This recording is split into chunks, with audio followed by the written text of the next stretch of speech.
So when you go through your charts, if the marketplace that you're looking at creates these scenarios where it's just really messy, what's the first thing you should consider? Closing the charts, turning your computer off, and go do something you love to do. Spend time with your family, good friends, and hobby chasing, whatever it is you're doing otherwise outside of the markets, which is what all of you should have, a hobby outside of this, not just watch my videos or someone else's stuff. Have something that you do outside of trading, because you have to have an outlet, and otherwise you're going to burn out. But when the markets look like this, you don't touch them. My community knows that I have not been really, and it breaks my heart because this has always been my favorite pair, but I have not been touching British pound for a long time. Months have gone by. I've not done one trade in this currency pair because it's just simply not delivering what I'm looking for. Now, some of you are thinking, oh, there's proof right there. They're changing the algorithm. No, it's just a mess right now. The whole world's all messed up, and trade has been affected by that. So it's going to show its hand and manifest itself in the currencies. This is what you have. Trust me, folks, in the offing, just over the horizon, there's something about to happen. When that happens, these markets are going to get real excited. Trust me, that day's coming. What day is it exactly? I don't know. But I'm being patient until it manifests itself. Don't get bummed out by looking at this as oh, this is actually a good thing, because it teaches you when not to be doing anything. When it feels alien, it feels counterintuitive or counterproductive or the opposite of what you're in here learning about. You're thinking, I'm learning how to do this, so I should be able to open up a chart and go and find a setup. Yes, that's reasonable for a neophyte, but you want to learn how to do this profitably, right? I mean, I would hope you want that. You want to do things consistently, right? Hopefully that's what you're trying to do. I'm trying to promote that in you. Maybe that's not what you thought about when you first started, but you want to be able to know why you're doing something and when not to do it. Knowing when not to do something is crucial because it'll keep you from blowing your account, it'll keep you from being undisciplined, and it'll give you peace of mind. It'll remove that fear of missing out. I don't have any fear of missing any of this price action here, and you shouldn't either. And when your market, whatever that market is performing like this, just leave it alone. Take a break. You don't need to trade today. You don't need to trade tomorrow. If you feel that, understand this and listen, okay? Put the potato chips down, put your drink down, listen. You do not need to trade every single day. Despite what you're thinking and feeling, you don't. What you need to do is understand why today or tomorrow is a day that's highly probable that your bias will deliver to a target that you already know is likely to be treated to.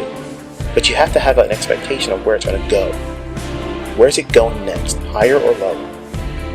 If you can't reasonably outline that, then you're gambling. And if you're trying to trade every day, or you have this impulse that you have to be trading, you have to be in there, you have to be doing it, that's a gambler's mentality. I do not promote gamblers. I do not promote gambling. I do not promote over-leveraging. I do not promote lucky over-leveraged trading. I promote one contract, work on trying to double your account. How long does it take? I don't know. How long is it going to take you? I don't know. But that should be your goal. Work with the lowest leverage and try to double your account. If you don't have the patience to do that, you're a gambler. You're trying to rush to make big money, and there's only one end result that comes from it. You blow your account. I'm telling you, folks, if you don't believe me, watch when you try to do it. And you're going to be coming back and saying in the comment section, you were right, I should have listened. And then the true test is, will you repeat the same error, thinking you just weren't schooled enough yet? Okay, you didn't have the skill set yet. Now you do, because you watched 2 more videos. And then you do it again. Then you'll write in the comment section, I just blew my account, I didn't do this and I didn't do that. What's wrong with me? I'm telling you what's wrong. You're rushing and you're gambling. And I don't teach that. So you're doing what? Everything I'm telling you to do. So are you really ready to be taught? No.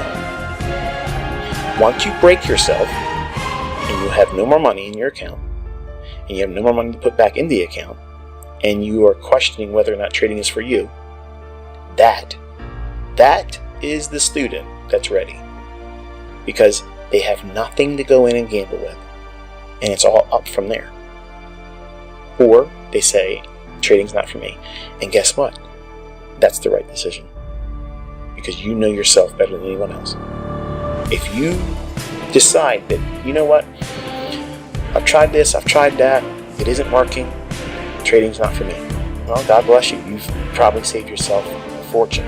Because there's a lot of people that this will never work for. Because they are not disciplined. They're not responsible. They're not going to follow the rules. And they're not going to do things as they were taught. And they'll find fault with everything but themselves. And that is mental illness. I experienced it. I know it firsthand. And it's painful. It's embarrassing. It is deflating. It feels horrible. But it's not permanent. It's absolutely corrected by certain things and skill sets replacing bad habits. That's all. But it takes responsible discipline and a routine and adhering to it and being accountable to someone. Who is that? Someone you trust. Say, look, this is how I'm going to be doing my studies and my trading, and I just want to show you what I'm doing. And it's better if you're in a community that is like me. And that's what I try to foster. I try to create that. And unfortunately what happens is people on the outside that usually take shots at me or think this or that about what I do and what I teach and my students. They'll say it's a cult. When all I'm trying to do is empower that individual to be an independent thinker. I don't want you to believe me or anything I'm saying. I want you to go in, look at these markets with the lens I'm providing you. If I'm a fraud and these don't work, you're going to know right away. If you're really putting the effort in, you're going to know right away if these things are valid or not. But for those that have done the work, nobody's convinced them.